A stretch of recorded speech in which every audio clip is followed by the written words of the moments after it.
தினமும் காலையில காஃபி இல்லைன்னா டீ குடிப்போம். கொஞ்ச நேரத்துக்கு நம்ம மைண்ட் நல்லா ஃப்ரெஷ்ஷா இருக்கும். நம்மளும் ரொம்ப ஆக்டிவா இருப்போம். ஆனா ஒரு 2 மணி நேரம் கழிச்சு அந்த ஃப்ரெஷ்னஸ் அப்படியே குறைஞ்சிடும். நம்ம ரொம்பவே டயர்ட் ஆயிடுவோம். இதனால இன்னொரு கப் காஃபி இல்லைன்னா டீ குடிக்கலாம்னு நினைப்போம். இந்த டீ காஃபினால கொஞ்ச நேரத்துக்கு நமக்கு ஒரு ஃப்ரெஷ்னஸ் கிடைக்குது. ஆனா அதுல இருந்து எந்த ஒரு ஊட்டச்சத்தும் நமக்கு கிடைக்கிறது இல்ல. நம்ம உடம்புக்கு தினம் தினம் வைட்டமின்கள், மினரல்கள், ஊட்டச்சத்துக்கள் இது எல்லாமே தேவைப்படுது. இதனால 1 மணி நேரம் கழிச்சு டயர்டானா நான் காஃபி குடிக்கலாமா டீ குடிக்கலாமா அப்படின்னு யோசிக்கிறத விட ஒரு நாள் முழுவதுமே நம்ம சுறுசுறுப்பா இருக்கிறதுக்கு தேவைப்படுற எந்த விஷயத்த நம்ம உடம்புக்கு கொடுக்கலாம் அப்படிங்கறத தான் நம்ம யோசிக்கணும். அதுக்கு முன்னாடி சப்ஸ்கிரைப் பண்ணாம யாராவது பார்த்துட்டு இருக்கீங்கன்னா சப்ஸ்கிரைப் பண்ணிக்கோங்க. கூடவே பெல் ஐகானையும் கிளிக் பண்ணிக்கோங்க. இந்த காணொலியில நான் 4 ஸ்பெஷலான ஜூசஸ் பத்தி தாங்க சொல்ல போறேன். இந்த ஒவ்வொரு ஜூஸ்ல இருந்தும் நமக்கு ஒவ்வொரு நன்மை கிடைக்குது. அது மட்டும் இல்லைங்க, அந்த ஜூஸ்ல எந்தெந்த பொருட்களை நம்ம கூடுதலா சேர்க்கும் போது அது இன்னும் சத்துள்ள பானமா மாறுது அப்படிங்கறதையும் நம்ம பார்க்க போறோம். சரிங்க, ஜூஸ் எதுக்காக நான் குடிக்கணும் அப்படின்னு உங்களுக்கு ஒரு டவுட் வரும். நம்ம உடம்புக்கு நிறைய சத்துக்களை கொடுக்கக்கூடிய காய்கறிகளையும் பழங்களையும் காலையில எந்திரிச்ச உடனேயே நம்ம எல்லாத்தையும் சேர்த்து ஒரே சமயத்துல சாப்பிட முடியுமா? பல பேருக்கும் அது ரொம்பவே கடினமான ஒரு விஷயம். ஆனா அந்த சத்துள்ள காய்கறிகளையும் பழங்களையும் நம்ம ஒரு ஜூஸா மாத்தி குடிக்கும் போது அது நம்மள ஆரோக்கியமா வச்சுக்கிறதுக்கு உதவி செய்யுது. அந்த 4 ஜூஸுமே இன்னும் சத்துள்ளதா மாறணும்னா அதுல நம்ம என்னென்ன பொருட்களை சேர்க்கணும், அந்த பொருட்கள்னால நம்ம உடம்புக்கு என்னென்ன பயன்கள், அதை எப்படி தயாரிக்கணும் அப்படிங்கறத தெரிஞ்சுக்கணும்னா எனர்ஜி அப்படின்னு கமெண்ட் பண்ணுங்க. உங்க உடம்புக்கு எதிர்ப்பு சக்தி ரொம்ப அதிகமா இருக்கணும், ஸ்கின் நல்லா அழகா இருக்கணும் அப்படின்னு நினைச்சீங்கன்னா இந்த முதல் ஜூஸை நீங்க கண்டிப்பா குடிக்கணும். அது வேற எதுவும் இல்லைங்க, நெல்லிக்காய் ஜூஸ். நம்ம கண்ணுக்கே தெரியாம நம்ம உடம்புல தினம் தினம் ஒரு டேமேஜ் நடந்துகிட்டே தான் இருக்கு. இந்த டேமேஜை குறைக்கிறதுக்கும் அதுல இருந்து நம்ம உடம்பை பாதுகாக்கிறதுக்கும் இந்த நெல்லிக்காய் ஜூஸ் ரொம்பவே உபயோகமா இருக்கு. நெல்லிக்காயில வைட்டமின் சி, கேலிக் ஆசிட், எலாஜிக் ஆசிட் இது மூணுமே இருக்கு. இதுல இருக்கக்கூடிய வைட்டமின் சி கொலாஜன் ப்ரொடக்ஷனுக்கு ரொம்பவே உபயோகமா இருக்கு. சரிங்க, கொலாஜன்னா என்ன? இந்த கொலாஜன் நம்ம உடம்புல குறைய குறைய நம்ம ஸ்கின் லூஸ் ஆக ஆரம்பிக்குது. அதுவே நம்ம உடம்புல கொலாஜனோட அளவு சரியா இருந்துச்சுன்னா நம்ம ஸ்கின் நல்லா டைட்டா இருக்கு. இதனால நம்ம பார்க்கிறதுக்கு நல்லா இளமையா தெரியும். இப்ப ஏற்கனவே நெல்லிக்காய் ஜூஸ் சத்துள்ளது தான். ஆனா இந்த நெல்லிக்காய் ஜூஸை இன்னும் சத்துள்ள ஒரு பானமா மாத்தணும் அப்படின்னா அதுல 2 பொருட்களை நம்ம சேர்க்க போறோம். அதுல முதலாவதா இருக்கக்கூடியது கருவேப்பிலை. கருவேப்பிலையில இரும்பு சத்து ரொம்பவே அதிகமா இருக்குங்க. இதுல பீட்டா கேரட்டின் இருக்கிறதுனால நம்முடைய கண்கள் நல்லா ஆரோக்கியமா இருக்கு. அது மட்டும் இல்லைங்க, நம்முடைய ஸ்கின் நல்லா பளபளப்பா மாறுது. இதுல இருக்கக்கூடிய ஆல்கலாய்ட்ஸ் மற்றும் பாலிஃபீனால்ஸ் நம்முடைய உடம்புல இருக்கக்கூடிய செல்களை பாதுகாக்குது. இதுல ரொம்பவே முக்கியமான ஒரு விஷயம் என்னன்னா, இந்த நெல்லிக்காயில இருக்கிற வைட்டமின் சி கருவேப்பிலையில இருக்கிற இரும்பு சத்தை முழுமையா நம்ம உடம்பை எடுத்துக்கிறதுக்கு ரொம்பவே உதவி செய்யுது. இது கூடவே நம்ம சேர்க்க போற அடுத்த பொருள் இஞ்சி. இஞ்சில ஜிஞ்சரால்ஸ் அப்படிங்கிறது இருக்கு. இதுல இஞ்சியை சேர்க்கறதுனால நம்ம உடம்புல செரிமான கோளாறுகள் எதுவும் ஏற்படாம இது பாக்குது. அது மட்டும் இல்லைங்க, உடம்புல எங்கேயும் வீக்கம் ஏற்படாமையும் இந்த இஞ்சி தடுக்குது. இந்த 3 பொருட்களுமே ரொம்ப ரொம்ப சிம்பிளான பொருட்கள் தான். 3மே வெவ்வேறு வேலைகளை செய்யுது. இது ஒரு சரியான காம்பினேஷனா இருக்கிறதுனால இந்த ஜூஸ் நல்லாவே வேலை செய்யுது. 2 நெல்லிக்காய் எடுத்துக்கோங்க, ஒரு 8ல இருந்து 10 கருவேப்பிலை இலைகள் எடுத்துக்கோங்க, ஒரு அரை இன்ச் அளவு இஞ்சி எடுத்துக்கோங்க. இது 3யுமே நல்லா சுத்தமா கழுவிடுங்க. நெல்லிக்காயில இருந்து விதைகள் எல்லாம் நீக்கிடுங்க. இஞ்சில இருந்து தோலை மட்டும் ரிமூவ் பண்ணிடுங்க. சிறிதளவு மட்டும் தண்ணீர் சேர்த்து நல்லா அரைச்சுக்கோங்க. அரைச்சதுக்கு பின்னாடி வடிகட்டி வச்சு இந்த ஜூஸை தனியா வடிகட்டி நீங்க குடிக்கலாம். இல்லனா நீங்க மோர் சேர்த்து கூட இதை அரைச்சு குடிக்கலாம். அப்படி நீங்க குடிக்கும் போது உங்க உடம்புல இருக்கக்கூடிய கழிவுகள், டாக்ஸின்ஸ் எல்லாத்தையுமே இது வெளியேற்றுது. அடுத்த ஜூஸ் நம்ம எதை வச்சு தயாரிக்க போறோம்னு பாத்தீங்கன்னா இளநீர். இளநீரை ரொம்ப சாதாரணமா நினைக்காதீங்க. முன் காலங்கள்ல போர் நடக்கும்போது எமர்ஜென்சி நேரங்கள்ல சலைனுக்கு பதிலா இந்த இளநீரை பயன்படுத்தி இருக்காங்க.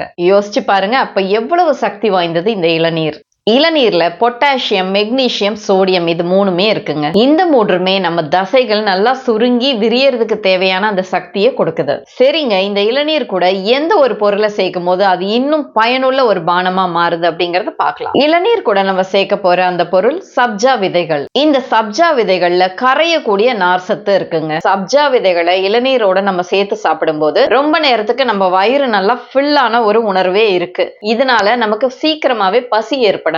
அது மட்டும் இல்லைங்க, இந்த சப்ஜா விதைகளை இளநீரோட நம்ம சேர்த்து பயன்படுத்தும் போது ரத்தத்துல இருக்கிற சர்க்கரையோட அளவு இது குறைக்குது. உடம்புல கொழுப்பு சேராமையும் இது பாதுகாக்குது. இளநீர் கூட 1 டீஸ்பூன் அளவு சப்ஜா விதைகளை சேர்த்துடுங்க. ஒரு 15 நிமிடங்கள் வரைக்கும் அது நல்லா ஊறணும். 15 நிமிஷம் கழிச்சு இதை நல்லா மிக்ஸ் பண்ணிட்டு நீங்க அப்படியே குடிச்சிடுங்க. நம்ம எல்லாருக்கும் நல்லாவே தெரியும் காய்கறிகள் நம்ம உடம்புக்கு ரொம்ப நல்லதுன்னு. ஆனா அவ்வளவு காய்கறிகளை நம்ம தினமும் சேர்த்து சாப்பிடுறது இல்ல.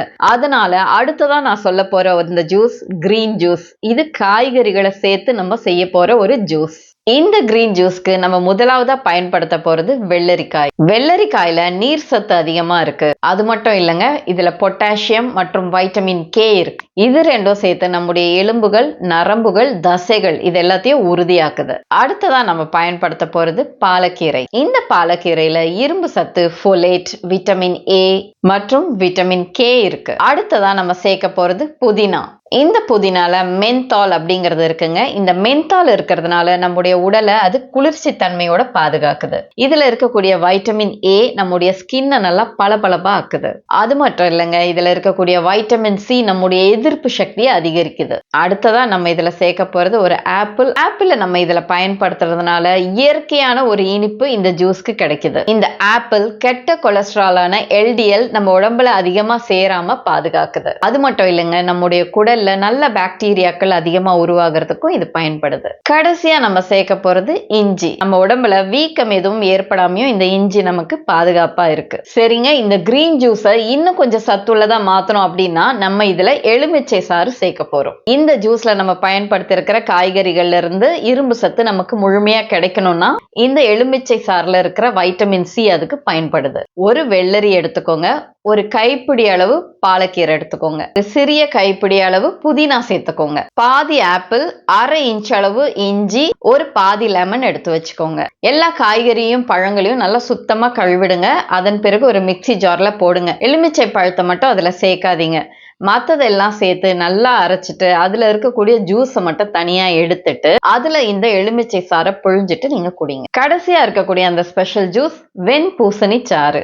இந்த வெள்ளை பூசணிக்கால கேலோரிஸ் ரொம்பவே குறைவுங்க. உங்க உடம்புல நல்லா வெயிட் குறைக்கணும் அப்படின்னா நீங்க இந்த வெண்பூசணி ஜூஸை தினமும் குடிச்சிட்டு வந்தீங்கன்னாவே உடம்புல இருக்கிற கொழுப்புகள் எல்லாமே கரைஞ்சி உங்க உடம்பு நல்லா ஸ்லிம்மா மாறிடும். இந்த வெண்பூசணி கழிவுகள் எல்லாம் வெளியேற்றுறதுனால நம்முடைய ஸ்கின் நல்லா பளபளப்பா மாறுது. கான்ஸ்டிபேஷன் பிரச்சனை இருக்கிறவங்களுக்கும் இது ஒரு வரப்பிரசாதம். சரிங்க, இந்த வெண்பூசணி ஜூஸை இன்னும் சத்துள்ள ஒரு பானமா மாத்தணும்னா அதுக்கு நம்ம என்னென்ன சேர்க்க போறோம் அப்படிங்கறத பார்க்கலாம். முதலாவதா புதினா சேர்க்க போறோம். நமக்கு ஏற்கனவே தெரியும் புதினால மென்தால் இருக்கு, ஆன்டி ஆக்சிடென்ட்ஸ் இருக்கு. அடுத்ததா நம்ம இஞ்சி சேர்க்க போறோம். உடம்புல நீர் எதுவுமே சேராம அதை வெளியேற்றுறதுக்கும் இஞ்சி பயனுள்ளதா இருக்கு. இது கூடவே நம்ம சிறிதளவு பூசணி விதைகளும் சேர்க்க போறோம். இதனால உங்களுடைய தசைகள் நல்லா ஆரோக்கியமாகுது, எதிர்ப்பு சக்தியை இது அதிகரிக்குது. ஒரு கப் அளவு பூசணிக்காய் எடுத்துக்கோங்க, 5 to 6 புதினா இலைகளை எடுத்துக்கோங்க, ஒரு அரை இன்ச் அளவு இஞ்சி எடுத்துக்கோங்க, 1 டீஸ்பூன் அளவு பூசணி விதைகளை ஏற்கனவே ஊற வச்சு எடுத்து வச்சுக்கோங்க. இது எல்லாத்தையுமே தேவையான அளவு தண்ணி ஊற்றி நல்லா அரைச்சிட்டு வடிகட்டி குடிச்சிடுங்க. உங்களுக்கு ஏற்கனவே சளி, சைனஸ், இருமல் இந்த பிரச்சனைகள் எல்லாம் இருக்குன்னா நீங்க இந்த ஜூஸை குடிக்காதீங்க. அதுக்கு பதிலா வேற ஜூஸ்களை நீங்க குடிக்கலாம். உங்களுக்கு தினமும் டீ காஃபி குடிக்காம இருக்கவே முடியாது அப்படின்னா வாரத்துல ஒரு 3 நாட்களாவது நீங்க இந்த மாதிரி குடிக்கலாம். மற்ற நாட்கள்ல நீங்க காலையில எப்பவும் வழக்கம் போல குடிக்கிற மாதிரி டீ காஃபி குடிக்கலாம். அப்படி இல்ல எனக்கு காலையில டீ காஃபி குடிச்சேதான் ஆகணும் அப்படின்னு உங்களுக்கு இருந்துச்சுன்னா ஒரு 11 மணி டைம்ல நீங்க இதை குடிங்க. இந்த 4 ஜூஸையுமே நீங்க தினமும் குடிக்கணும் அப்படின்னு எந்த அவசியமே கிடையாதுங்க. இந்த 4 ஜூஸ்ல எந்த ஜூஸ் உங்க உடம்புக்கு நல்லா சூட் ஆகுதோ அந்த ஜூஸை மட்டும் நீங்க பயன்படுத்தினா போதும். நீங்க இதுல எந்த ஜூஸை முதல்ல பயன்படுத்த போறீங்க அப்படிங்கறதையும் கமெண்ட் பண்ணுங்க. இந்த காணொளி உங்களுக்கு பிடிச்சிருந்தா இதை நீங்க லைக் பண்ணுங்க. உங்களுடைய உறவினர்களுக்கோ நண்பர்களுக்கோ அன்பானவர்களுக்கோ இது பயன்படும் அப்படின்னா அவங்களுக்கும் இதை ஷேர் பண்ணுங்க. இது போன்ற ஆரோக்கியம் குறித்த தகவல்கள் உங்களுக்கு தொடர்ந்து கிடைச்சிட்டே இருக்கணும்னா நம்ம சேனலை சப்ஸ்கிரைப் பண்ணிக்கோங்க. நீங்க எப்போதுமே ஆரோக்கியத்தோடும் தன்னம்பிக்கையோடும் வழிகள் எதுவுமே இல்லாம இருக்கணும். நன்றி.